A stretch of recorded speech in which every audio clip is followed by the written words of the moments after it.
I feel like I need to show this because some of the times what's important is not necessarily the exact answer to the problem, but the process that gets you to the answer. Because I know there's probably not a lot of guys with convertible Karmann Ghias watching this channel. If there were, I'd get a lot of emails about convertible Karmann Ghias, and I don't. But what I've got is the front bow, I don't know what they call this, and the back bow. I don't know. Middle bow. There's the intermediate that I made. It's down on the ground there. I got to fit it across here. I don't know where it goes because I don't have any reference. All I have is these two little doodads on either side that were cut off. So I have to make a lot of guesses and a lot of assumptions based on where things are and kind of whatever. So I'm taking the approach. If I'm at work and my boss says, "You're a car designer now," and I have a convertible that we made at the factory, and people are having a problem. The roof doesn't look right. So we want to put another piece in right here to make it look right. And my job is to fabricate that piece and figure out how to make it work. So that's where I'm starting. So what I did was put center marks on this one and that one. I got a piece of plate steel from my pile over there. I center marked it. So I'm going to flip it upside down, and I put marks so I can see them from the bottom side. I'm going to align all of those marks under there. And then I'm going to put a center mark on my new piece. And I'm going to clamp it here to the center line of that. So everything's center lined up. Then it's a matter of how forward or how far back do I move that piece and how much do I rotate it. So I'm going to start basically centering it between, I don't know, 2 points, probably here and here, because I figure the guys at the factory probably wanted these on even deals, and it looks like it's about that deal. So I'm going to center it up there, see if these fit, see if they come close, see where it lands on here. And if it looks like a good spot, then that's where we weld it. I'll tack it on this side, I'll tack it on that side, and then we'll twist it back, see if it works. And if it works, then we'll just fully weld it and say that that's my solution to this horrible problem of missing a bow here. So away we go. Sometimes being able to cheat off the exam next to you gives you a better answer than what you could have come up on your own. I had this little black mark here where I had measured between this here and here, and that's my center line. I thought that's where the bar should go. Luckily, I had this old piece of trash, and I lined it up with the center line of that hole, and it puts me right on the center line of that rivet there. So that's where the bar is going. I got it centered up and clamped up, so it should, in theory, be in the same plane as the rest of the top, which is good. It's center lined right out. This, I gotta go quick, I'm running out of time on my camera. This one just about reaches. I think I can make that work.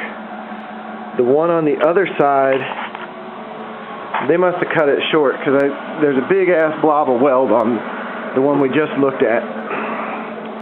This one over here comes up short. Yep. So we'll be fabricating something. This has a lot of wiggle and wobble to it. There's a little spring there that's supposed to keep everything good, but you know, so I don't know if that needs a new spring or a new something. Look at that one. I'm guessing there's supposed to be a bushing somewhere, but I don't know. I don't know where you even find something like that. You know, this is all riveted together. So maybe we need to fabricate some kind of something. I don't know. We'll find out. Alright guys, this little piece here is a little bent, I think. Just comparing it back to this one. It's just not lining up the way I want it to, and it is a moving part. So I'm just going to try and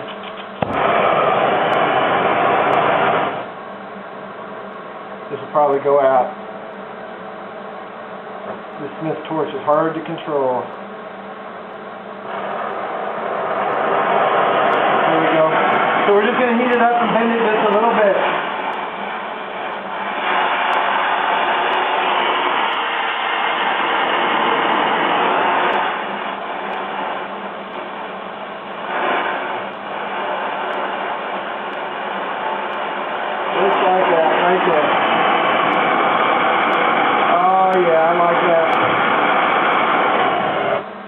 I think that's perfect.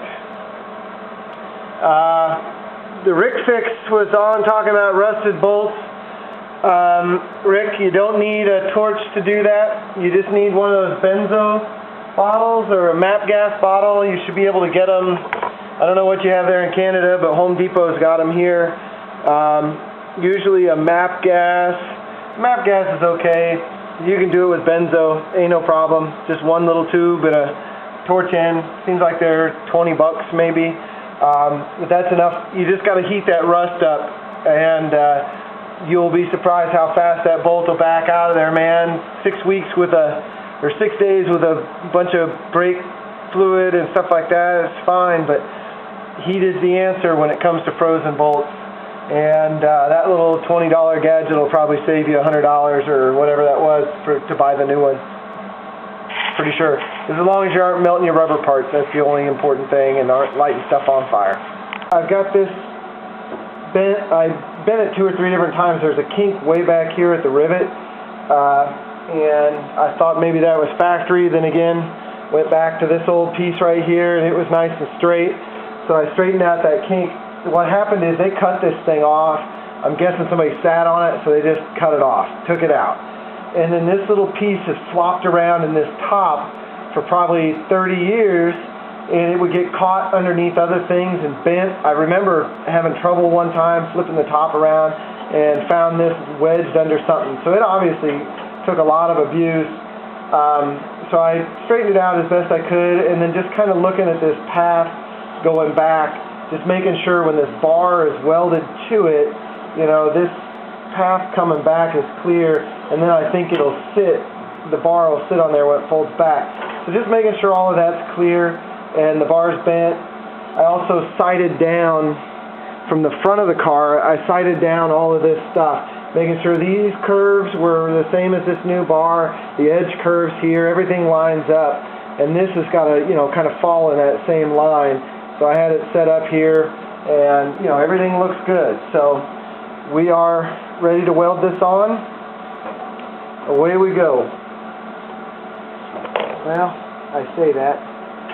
I want it held just right.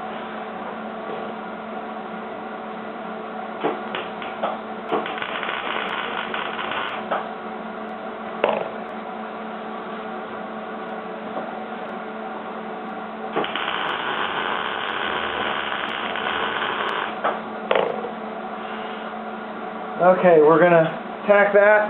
Well, we've tacked it. That's past tense. I'm going to tack the other side, and then we're going to take off all these clamps and things and make sure this bar folds back and that the whole top folds back correctly before we go any further with any of this. Okay, so I've had to do a little bit of bending, a little bit of work, but our bar looks good. Folds all the way back like that. So I want to show everybody kind of how this works. I'm going to take this clamp off. So there's a piece of elastic that goes from here to here and wants to pull this back all the time. There's a headliner that goes around this that attaches to here, so that keeps this pulled forward.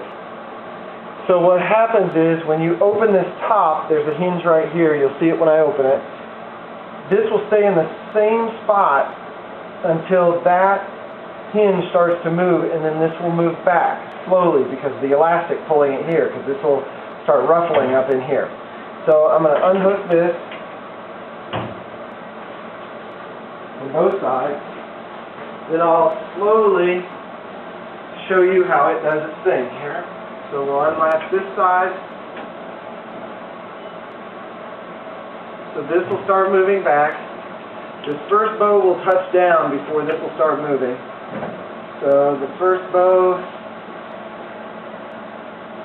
has touched down. Now you'll see this part starts to break over. So the elastic will start to pull this back slowly and surely.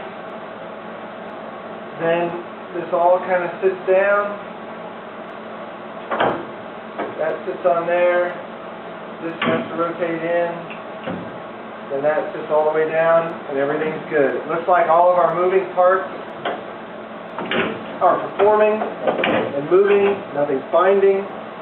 The only thing that's not making me perfectly happy is how this piece is sitting. It's not sitting exactly where I want it, but it's really close. It's within 1/8 of an inch, but you can see it's got a little left to right on it. And just need to make sure we're squared away on that.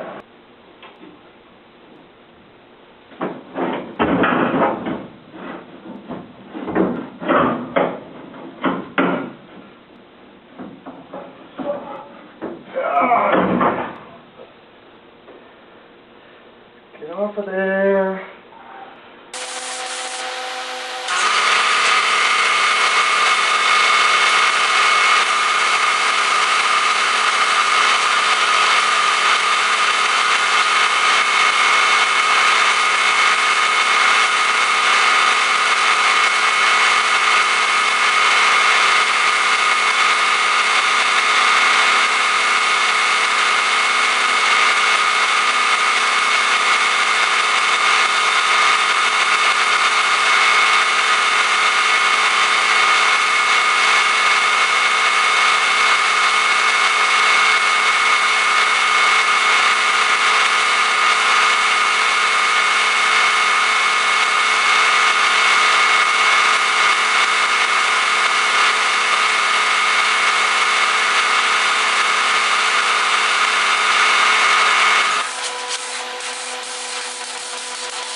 Alright guys, it was a late night last night working on this guy. We got it all painted up. Looks really nice. This is nice. I'm not bragging about my work. It just has always been kind of a rusty old, I don't know if I want to call it a piece of junk, but a rusty old piece of stuff. And now it looks like it's almost brand new.